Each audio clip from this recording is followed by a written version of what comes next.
അസ്സലാമലൈക്കും. Hello friends, welcome to Honey. ഞാൻ നൂർജഹാൻ.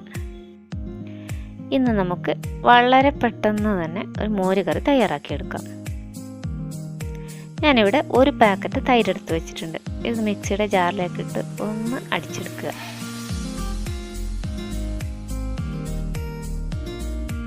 അടുത്തതായി ഞാനിവിടെ 3 ചെറിയ ഉള്ളി ചെറുതായി കട്ട് ചെയ്തെടുത്തിട്ടുണ്ട്. പിന്നെ കുറച്ച് കറിവേപ്പിലയും കുറച്ച് ഉണക്കമുളകും. ഒരു മൺചട്ടി ചൂടാക്കാനായി വെച്ചിട്ടുണ്ട്. അത് ചൂടായി വന്നിട്ടുണ്ട്. അതിലേക്ക് ഒരു 1-2 ടേബിൾ സ്പൂൺ വെളിച്ചെണ്ണ ഒഴിച്ചു കൊടുക്കുക. അതിനുശേഷം 1 ടീസ്പൂൺ കടുക് ഇട്ട് കൊടുക്കുക.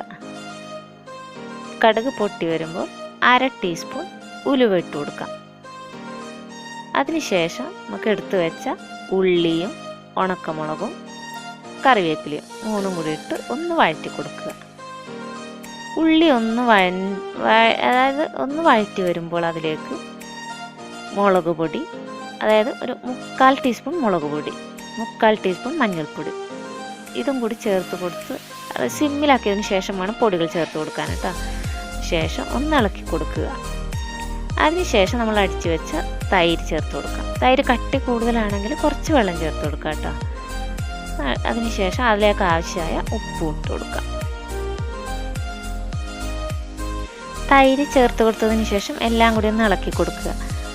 പിന്നെ ഒരു കാര്യം ശ്രദ്ധിക്കേണ്ടത്, തൈര് തിളച്ച് വരാൻ പാടില്ല. തിളച്ച് വന്നു കഴിഞ്ഞാൽ അതൊന്ന് പിരിഞ്ഞു പോകും. അതുകൊണ്ട് ചെറിയൊരു തിള വരാനേ പാടുള്ളൂ. നന്നായി ചൂടായി ഒരു തിള പോലെ ഇങ്ങനെ ചെറുതായി വരുമ്പോൾ തന്നെ ഓഫാക്കണം.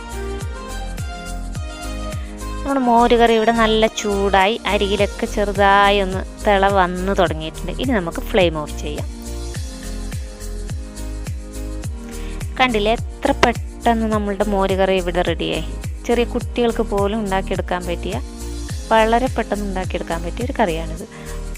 നിങ്ങളെല്ലാവരും, അതായത് കുറേ പേർക്ക് അറിയായിരിക്കാം, അറിയാത്തവരെല്ലാവരും ഇതൊന്ന് ട്രൈ ചെയ്ത് നോക്കണം. നിങ്ങൾക്ക് ഇഷ്ടപ്പെട്ടാൽ ലൈക്ക് ചെയ്യാനും ഷെയർ ചെയ്യാനും മറക്കരുത്.